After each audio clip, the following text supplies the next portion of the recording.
You are now watching the Amazin Mets PreGame Show with your hosts, Rob and CP. Let's go Mets! Let's go Mets! Let's go Mets! Let's go Mets! What's up, Mets fans? Welcome back to the Amazin Mets pregame show right here on both of our channels. Hopefully, everybody is having a great Wednesday, June 26th, ready to go. Apologies for the 15-minute delay. That's on me, only me. Apologize for that. But we are here to talk about today's game and the Mets' performance yesterday in game one of the Subway Series, winning 9-7. And I put Chicago Cubs. Of course, I did. Why not make it a mistake? Because why not? And yes, absolutely, we beat the Yankees, not the Cubs, 9-7. Chris, how you doing, buddy? Listen, it wouldn't be a stream. It wouldn't be our stream if we didn't have typos, right? This is what makes us us. This is what makes us great on here and unique. We make typos. We're a little late, but we love everybody that comes out and supports us. Listen, yes, great game last night.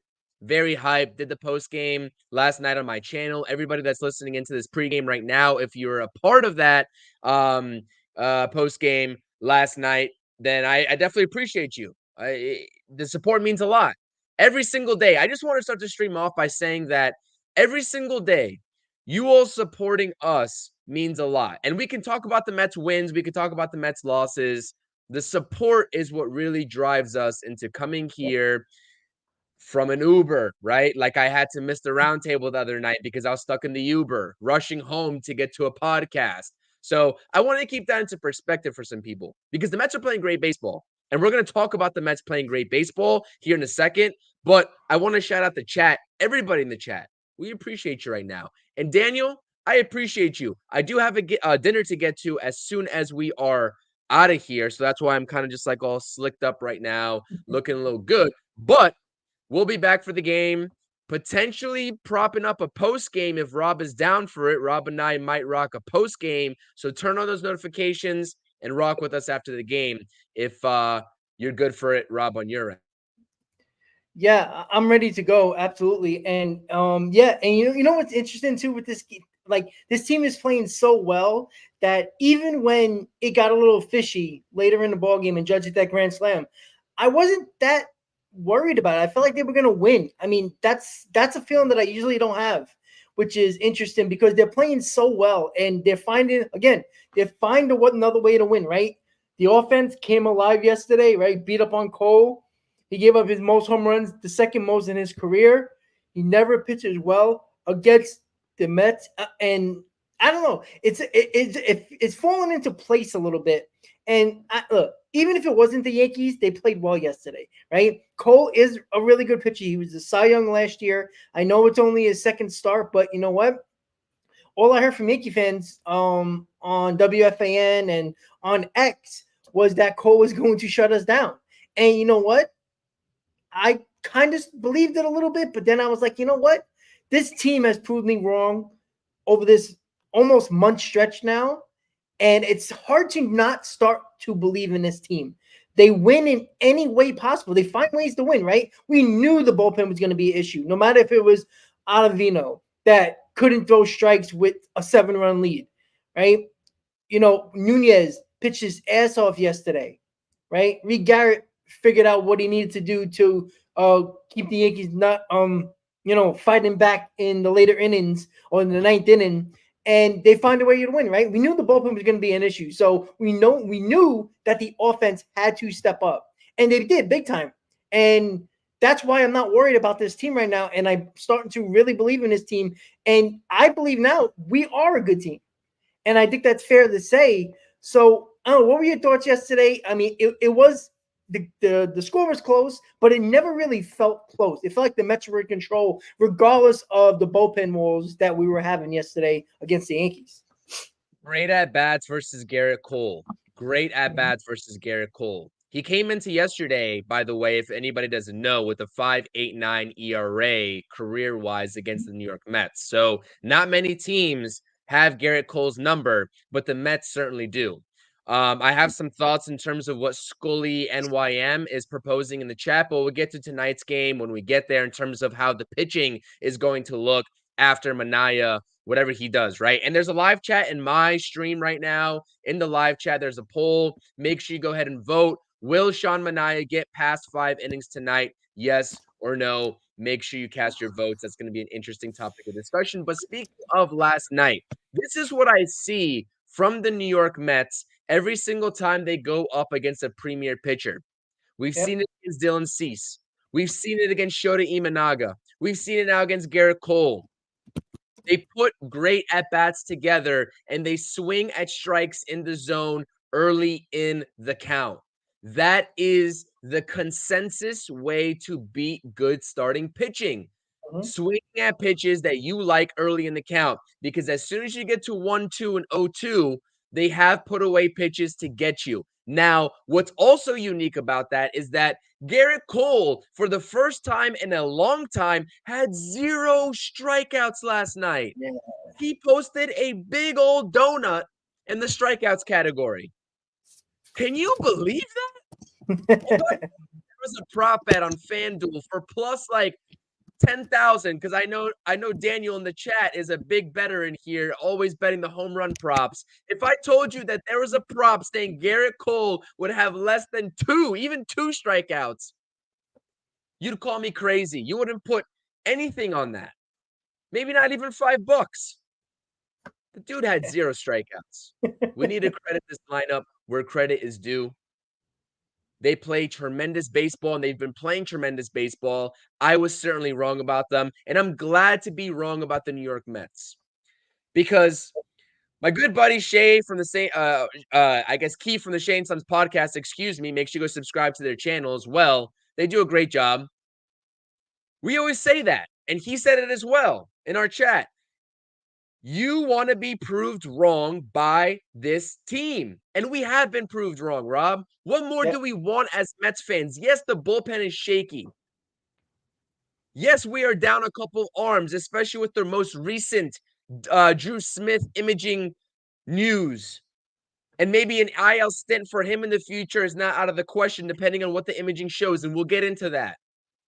It's next man up mentality. And what do we always just say? Just find a way to win. Just win. And the Mets, even with being up 9-1 and only having won 9-7, they just found a way to win. And that's the most important thing. So, like I said, a lot to marvel at last night. Let's not forget about the primary name in Mark Vientos, pulling the ball like he does best, but also showing that he has oppo pop, which he has absolutely displayed ever since coming up in this New York Mets organization. I can go on and on and on about what I loved about last night. And the bullpen and their performance is not going to deter me from being optimistic about this team at all. Yeah, and you know what? It didn't deter Mendoza, right? It didn't deter the offense. It didn't deter anybody. Like, it just felt like some way, somehow, they were going to win that ball game. Even if the Yankees tied the ball game, I felt like the Mets were going to come up victorious. We would have talked a lot about it. And even though the bullpen and that Reed Garrett 0-2 pitch to Aaron Judge, I mean, in your right mind, why would you throw a 0-2 fastball anywhere near the plate? I'm sorry. You threw 2 sliders in a row, and they were nice pitches that Judge didn't have a chance on. And you're going to throw a fastball that, if you missed the spot where you were supposed to throw, where Alvarez was looking up and away, on an 0-2 pitch, I'm burying that ball in the dirt. I know we always talk about, challenging hitters and going after hitters. The only guy in the lineup that's been doing everything for the Yankees is Aaron Judge. And I said this on the pregame yesterday. I said, don't let Judge beat you, right? If you got to walk Judge, regardless of people on base, even with a couple of run lead, you get to Torres, who was the cleanup hitter. You do not let Judge beat you, because right now, besides Aaron Judge, not even Juan Soto is doing as well as he was earlier in the season. Verdugo struggling, Torres struggling. You saw the bottom of the bottom of the lineup to the Yankees. I'm sorry, guys, but look at the Mets lineup compared to the Yankees lineup. Tell me who's better.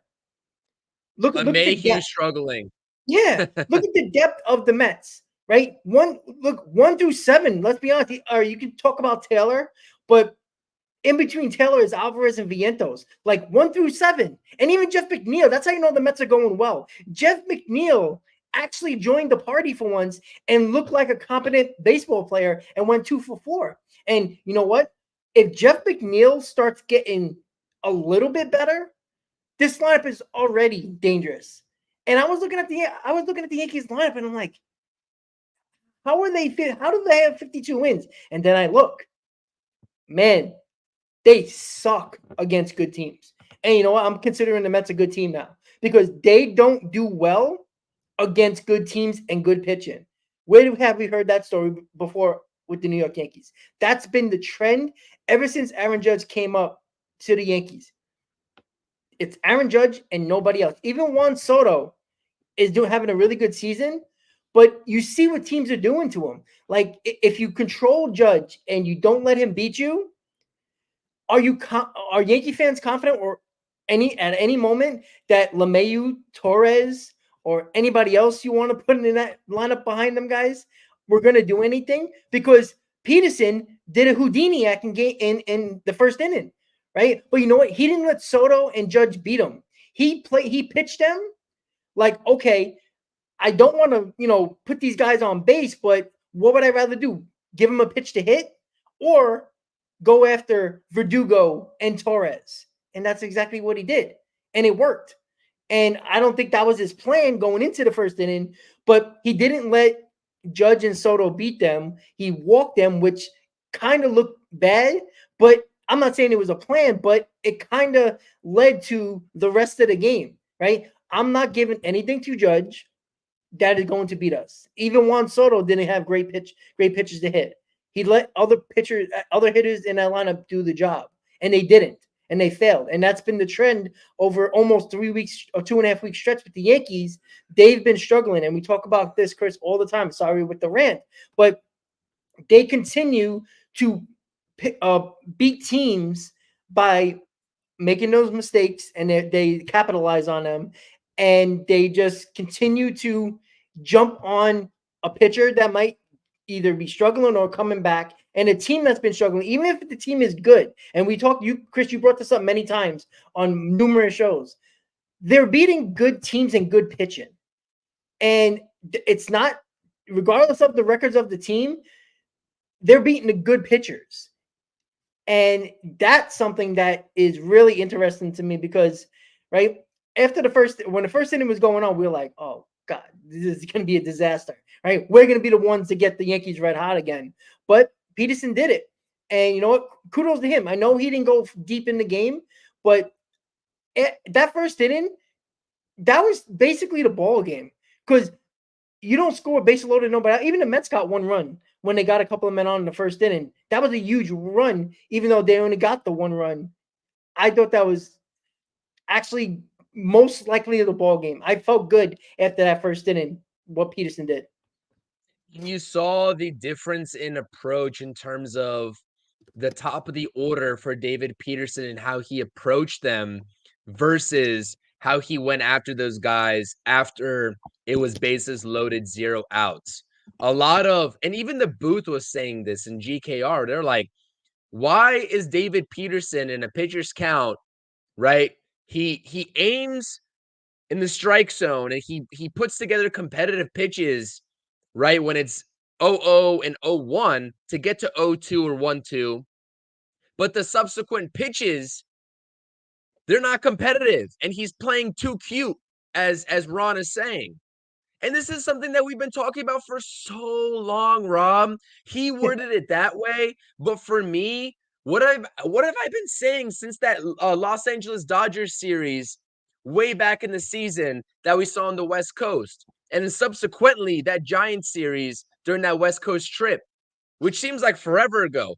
I stated that these pitchers don't throw competitive pitches in pitchers' counts. That's exactly what Ron Darling said early on in the game, especially in that first inning on the broadcast. And I don't know how many times we're going to have to say this. This is the reason why, because over the course of the ball game, You see this happening so many times, and that extends the at-bat. That allows hitters, the opposition, to get from 0-2, 1-2 to 2-2, 3-2, and drawing walks like Aaron Judge did in that first inning. Now, he got out of it because guess what? He went out there in the next couple at-bats, and he attacked hitters. And even his pitchers count pitches, they were competitive. It was like two different versions of David Peterson. So why can't we translate that over to the other guys? Now, like I said, I understand it's Aaron Judge. I understand it's Juan Soto. You have to understand who's coming up after them. They're not as good of hitters relatively as those two guys, right? Understood. But 4 1/3 innings pitched, or whatever David Peterson posted last night, yeah, he only gave up 3 hits. He only gave up 1 run. He didn't provide the length. And like I said, I'm done asking for the length because this is a classic example of these pitchers pitching well, but they just can't figure out that 5th inning, that 6th inning. They can't get to that point. And the walks are a major thing as well. 5 walks over the course of 4, just over 4 innings is a problem. I don't care how you chop it up. The walks need to get better. And that's been something that we've been sort of saying over the course of the long haul. But listen, like I said, David Peterson, it is what it is. Sean Manaea is another type of pitcher tonight that quite simply is in the same category as a David Peterson or a Tyler McGill in terms of my confidence in terms of getting late in those ball games. Yeah. Now, right, that hinders you a lot, and that hinders the bullpen. So we'll see how it plays out tonight. But like I said, I'm not sure if we're transitioning over to tonight or not yet, but like I said last night, so many good at-bats. I want to continue to see that. Francisco Alvarez, I did want to point this out because I said in the postgame, Francisco Alvarez. Let's talk about this kid for a second. Let's give him his props. I know Ricardo in the chat wants to give props to Harrison Bader, and so do I, because he's been playing tremendous baseball, and he's been proving me wrong as well. But let's take a look at the record for the Mets with Francisco Alvarez versus without. Let's take a look at his maturity as a hitter at the plate. Not falling over the plate and reaching for those down and out sliders that he usually strikes out on. He takes his walks. He had 2 walks last night. It's tremendous baseball top to bottom. And you're right, Rob. This lineup is clicking together at the same time. That's the key word. They are not an individual lineup anymore like we saw in the early goings of this season.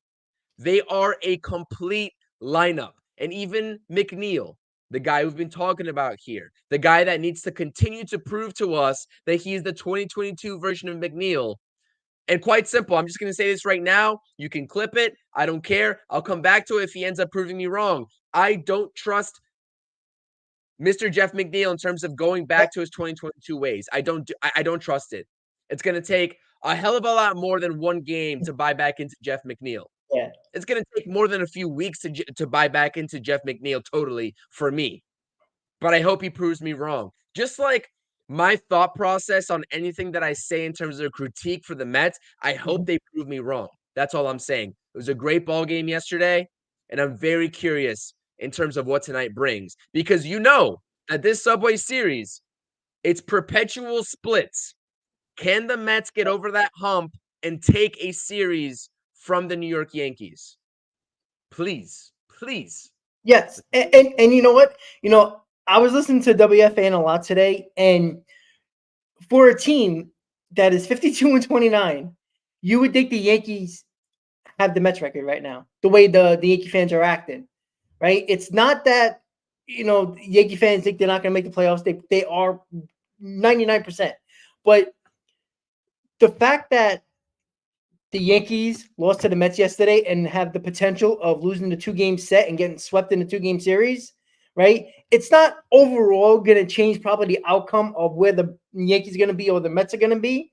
But, man, it is putting doubt in the Yankees fans' head so much. And Elgood brought it up, and I brought this up yesterday, guys, and I want to give a shout-out to the Met fans because they showed up yesterday. Right? I didn't hear those loud "Let's go Yankee" chants. They were there, but the Mets fans drowned them out rather quickly. The Mets fans showed up yesterday, and that I'm telling you guys right now, if you don't think that fed off the team, you are not paying attention. I'm telling you, the Met fans drowned out the Yankee fans. The Yankee fans were quiet. I know the Mets went ahead early, so it was hard to, kind of judge it. But the Met fans clearly showed up yesterday, and I was a little upset about that yesterday.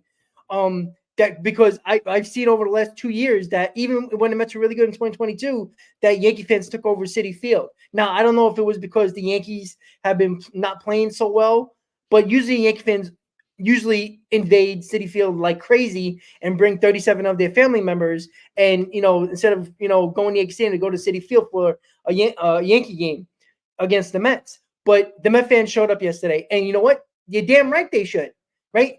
There's no reason why you can't show up, right? Obviously, life happens. We all know that, as we're almost doing shows every day. Life happens, right? I was 15 minutes late. Shit happens, right? Chris was stuck in an Uber. Life happens, right? But Met fans wanted this team to play better and give us a shot. Give us meaningful baseball, and they're playing extremely well. And you know what? The Met fans showed up yesterday, and you know what? They're going to show up even more today. You know why? Because the Mets won yesterday. And I tell you right now, you know how many tickets were bought last night into this morning because the Mets won yesterday? There's going to be a lot less Yankee fans there today than there was yesterday. And I know that for a fact for going to a ton of games at Citi Field, especially like Philly fans or Yankee fans or fans of another team that usually travel well to road games. When you kind of have a situation where somebody has control over the series, you get less and less fans when the games go on and of the other team. And today's going to be one of those days. There's going to be a ton of Yankee fans that either don't go or decide not to go because they don't want to deal with the Met fans right now. And you know what? Too bad. Because we usually say that we don't want to deal with the Yankee fans. And that's been the case for a number of years. And you know what? I'm so happy that the Met fans, because the Met fans fucking deserve it. Because we go through freaking hell 9 out of 10 times every year. And when the Mets play well, they do show up, right? The diehards are gonna, the ones that always go to games regardless of the record, they're there, right? But it's the fans who are still diehards but are not going to spend their hard-earned money or spend that hard-earned New York travel time to go to a game when the team is not playing well. And you know what? They dealt with the traffic, they dealt with the cost because this team is playing well. And kudos to the Met fans that showed up yesterday because they did drown out the Yankee fans rather quickly yesterday. Even early in the game, they drowned out the Yankees fans, and I appreciate that. And it fed off on this team. It just felt that way, Chris. Yeah, 100%. I mean, props to them. We saw the WFAN guys, Keith McPherson and his whole little army out there, and he's been taken to Twitter, all that good stuff. And you know what? It's a rivalry, quote unquote, at the end of the day. It seems like Yankees fans take it a little bit more serious than they kind of let on. And they go home, I guess unhappy. This is what it is. The Mets handed them an L. And that's it. You either go to the game the next day or not. But anyways, moving on to today, I'm actually very curious. And I know that's like I don't want to take away from your thunder in terms of like the actual fans of it, because I know you have a very strong opinion. You've went Yeah. to a lot of games. And you've kind of alluded to that on multiple streams here about the fans actually showing up, especially when the Yankees are in town. So it's very important. And I definitely agree with you 100%. Like I have nothing else to add on to that. I'm not just like curbing that conversation. I 100% agree with you. But tonight's forecast, though, by the way, a lot of people are talking about in the chat. It's not looking too good. Rain, I guess first pitch is looking okay in terms of the Yeah, radar, it's but like when it gets 9 o'clock where it it really looks like starts the raining. storms are rolling in. Yeah. Yeah. So I'm not sure how this game is going to sort of play out. I'm not sure if they're going to start and then basically do a delay mid-game and wait for the rain to go away, or they're just going to start in the delay and push back the start time for like an hour, hour and a half. Very unusual situation with that little gap there. But I don't know. We'll see if this game gets in tonight. Have you heard anything about the weather, Rob, or what do you Well, think? I was just checking the forecast now. Like 7 to 9 looks pretty good. Like there's like a 10-12% chance of rain, but 9 o'clock it goes into the 85 and above after 9 o'clock. So you might be able to get the majority of the game, and you might get an official game in before the rain really starts coming in. But I honestly think that with the Mets bullpen the way it is and how they had to use a ton of guys yesterday, I think somebody brought it up. It's probably going to be a Manaea, Hauser, Diekman type of game today because Nunez ain't going to be available. I'm not sure if Reed Garrett's going to be available. Maybe he will be, but who knows? But yeah, it seemed like those type of days. So what you want to do is get on top early, score some runs early, get ahead, give Manaea a lead. Let's see if he can go 5 innings for us, and let Hauser go 3 innings, probably at least. And if he's pitching well, keep him in there the entire game if you have to. If you got to save some arms, you might as well do it. Like if this is a 2-man pitching performance with Manaea and Hauser, that would be awesome. Manaea 5, Hauser for 4. It's a possibility. And you'll have one guy like a Diekman or somebody else ready to go just in case somebody gets into trouble. Then you would go with an extra pitcher. But with the rain coming, I don't know how many times they call games and then make it an official game, and they call it, and whatever the score is usually they kind of postpone it and then play it on one other off day, or they'll do like that day-night doubleheader, finish this game and then play the next game later on in the day. They might do something like that, but it looking like the rain could hold up because this, it's summertime. You never know, right? Summertime is always weird in New York, right? It can be, hot and it looks good weather, and all of a sudden the rain just pops up out of nowhere. It seems like that could happen, but again, score early, right? Get ahead, because you never know what these umpires are going to do. The umpires have full control once the game begins, right? MLB doesn't have control of it anymore. So when it's an official game, and I don't know about off days with these two teams or how they would do it in the next 2 games at Yankee Stadium, how they'll figure this game out. So they might call it and just make the official game, and whatever the score is. So let's hope the Mets have the lead. They got to come on top early like they did yesterday, Chris. So it looked like the weather could be an issue for sure. Yeah, 100%. And it's a matter of the forecast, right? Whether you start and then stop and then play again, or whether you start and then that's it. Because Ricardo's saying that once it starts raining, the rain's not going to stop. So you'll probably get an official game there. But to Daniel's point, right, you kind of do want the game to start then stop, because I agree. Sean Manaea, then Adrian Hauser. Adrian Hauser is basically a spot starter at that point. And you have the advantage for him to warm up like a starter that he knows how to like go through that routine and do. So that would almost be advantageous. But like Ricardo's saying, if the forecast is rain all night once it starts, then it is what it is. You got to score early and often if you're the Mets, like you said, Rob, 100%, because it would be brutal to lose a game like this 2-0 or 1-0 with no runs on the board. And Luis Gil is a very good pitcher. 2.77 ERA, 9-2 on the season, 3-pitch arsenal, changeups at 92 miles per hour with a fastball at 97. Great little 5-mile-per-hour differential there. This is no slouch of a pitcher on the mound for the New York Yankees. Let's keep it a buck here. But neither was Garrett Cole. Neither was Shota Imanaga. Neither was Dylan Cease. And we see how the Mets offense produced. So I don't know. This offense has a very funny way about them. They have a very funny way. I'm still trying to figure them out in terms of like they're consistent, right? They're consistent against good pitching.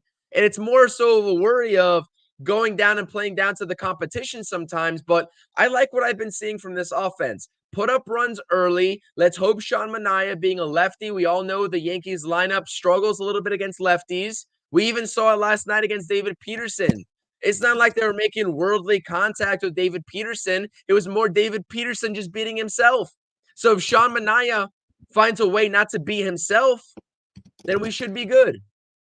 Post zeros, get some runs, and if it's an early ball game, we'll take it. Final in 6, final in 7, I don't care. Give me more runs than them at the end of the day, and let's walk out of here into the off day, going into the Houston Astros series, because that team is red hot as well. Yeah. And I fear them a little bit more than I do the Yankees. I'm sorry. Yeah. Yeah, absolutely. And look, Luis Hill has been great this year, but his last start, he got rocked. He pitched an inning and a third against the Orioles, and they embarrassed him.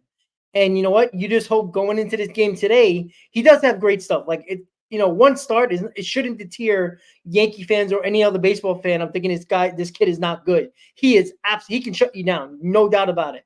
But you just hope that he might have a little bit of doubt after his last performance, especially with a red hot team, because the Orioles, when they faced the Yankees, were red hot at the time, and they did not make the Yankees come up for a breath of air. And the Mets yesterday did the same thing. And you just hope that the Mets offense doesn't, run dry in this game, because Luis Hill might find it, because you got to get to him early, right? He does kind of struggle a little bit in the first inning. That's even when he's really good. He struggles in the first inning to find his command and to throw strikes. If you can get to him early, that's going to put doubt in not only his mind, but the Yankees' mind that has been struggling as well. Aaron Boone's mind, right? So, and you know what? Look what happened, right?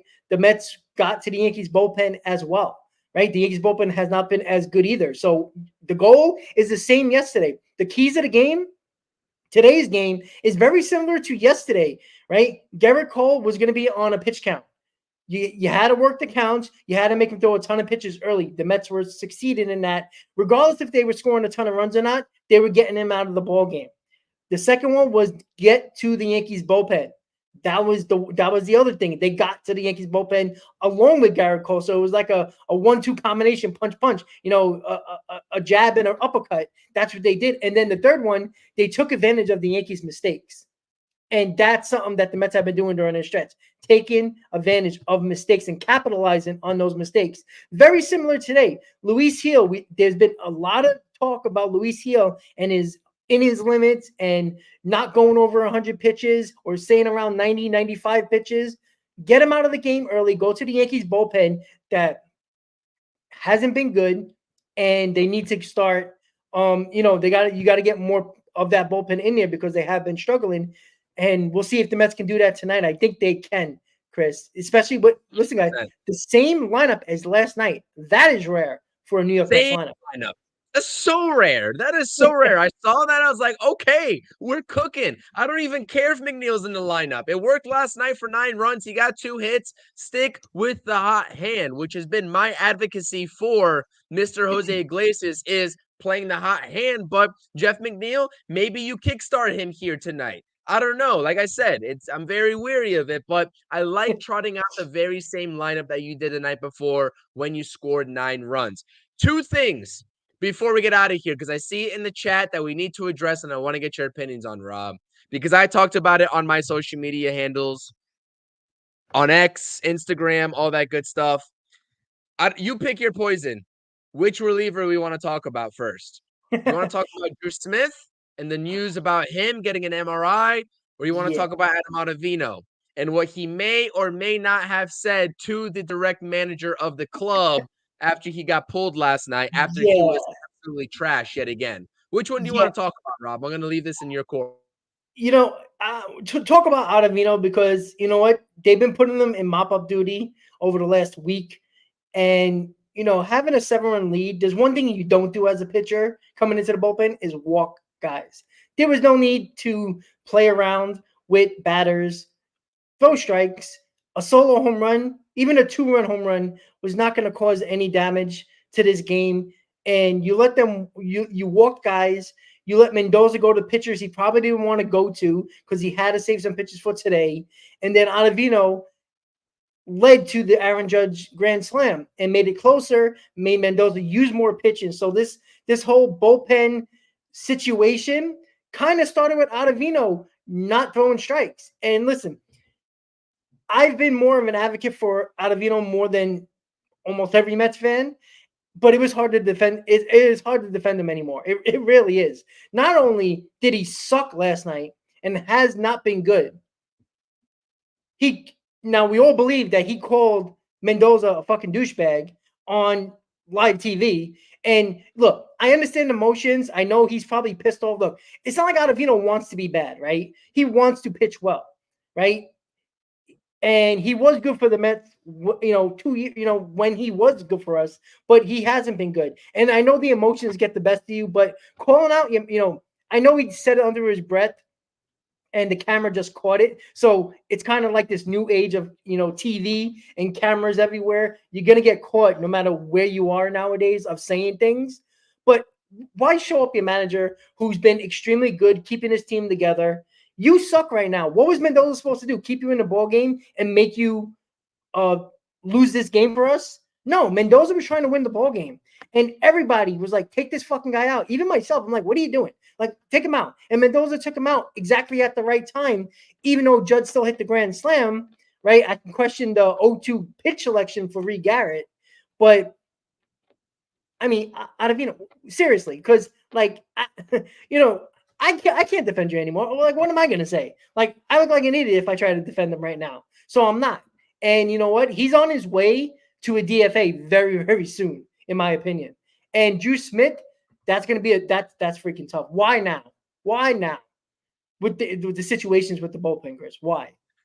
Yeah, 100%. I know we got to get out of here very shortly, so I apologize that we're not going to get into these topics as much as we could. I'm questioning Drew Smith in terms of not Drew Smith, but just the collective decision of this organization not to, I guess, undergo imaging so they can IL him quicker if that's the course of action they're going to take. Now, like I said, he's undergoing imaging. We don't know what the consensus of it is, but I'm saying if it is bad and you didn't IL him a couple days prior, right? When the bullpen could have used an extra bullpen arm in a game like tonight, where all of a sudden you're down 2 bullpen arms instead of the one that you can't replace with Edwin Diaz's suspension, it looks a little bit off to me.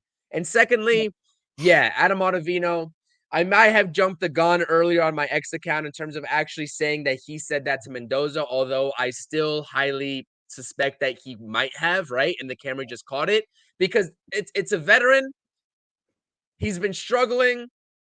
And I'm just speculating here. Like I said, I have to preface this, and I didn't preface it earlier by saying I'm speculating, but I am speculating because I have to.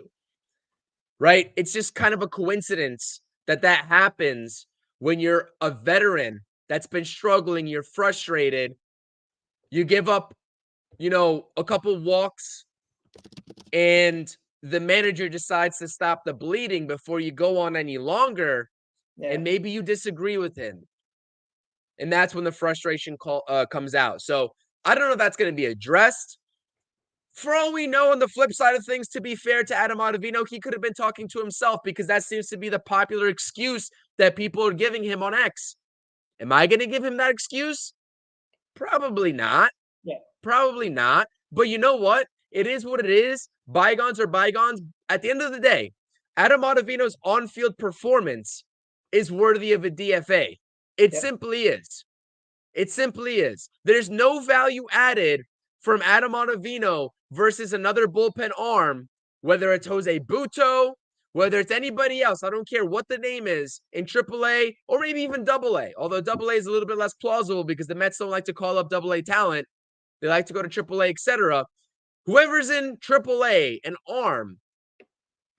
Are you telling me the drop off in actual production in terms of the role of this team would be far off from Adam Ottavino? They've already limited his leverage.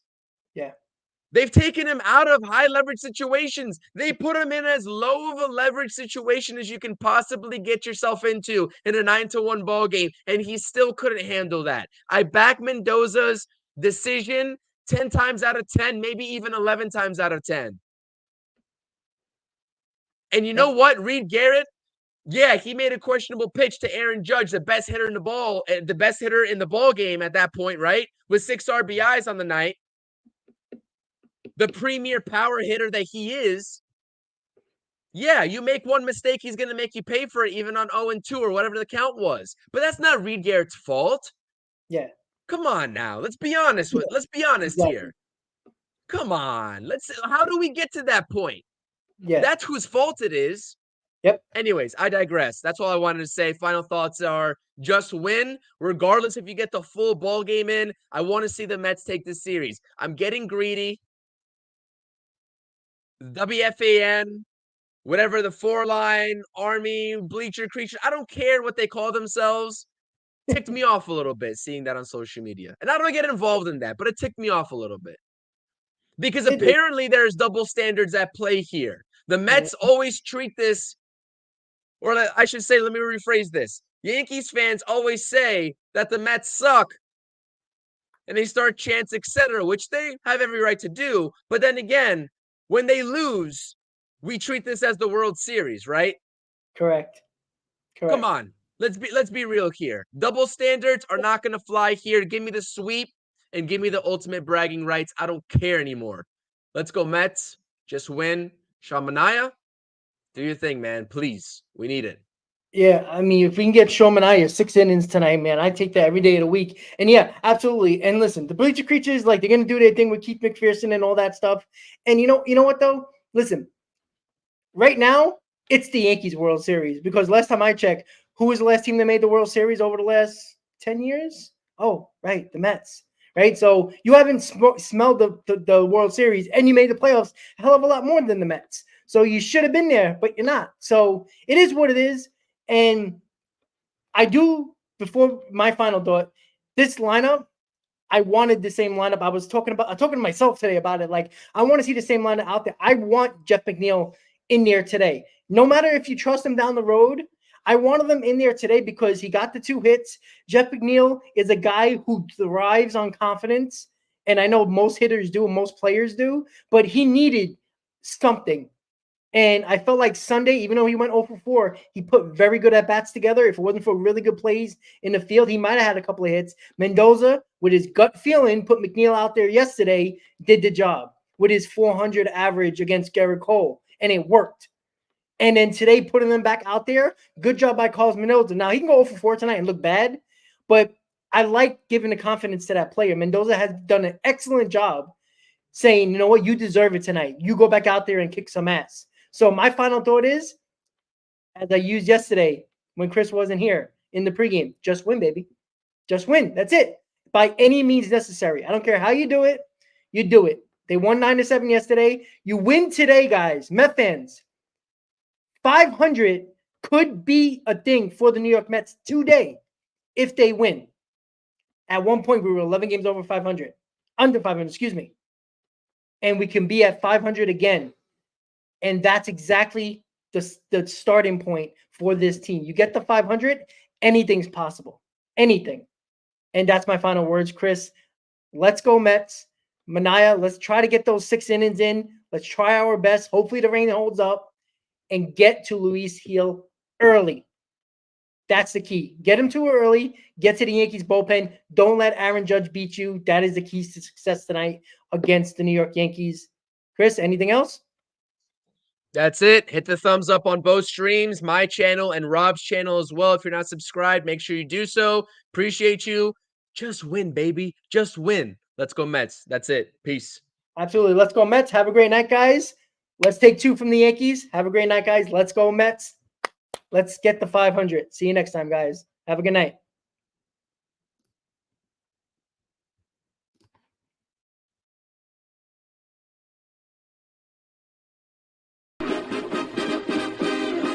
Meet the Mets, meet the Mets. Step right up and greet the Mets. Bring your kiddies, bring your wife. Guaranteed to have the time of your life, because the Mets are really socking the ball.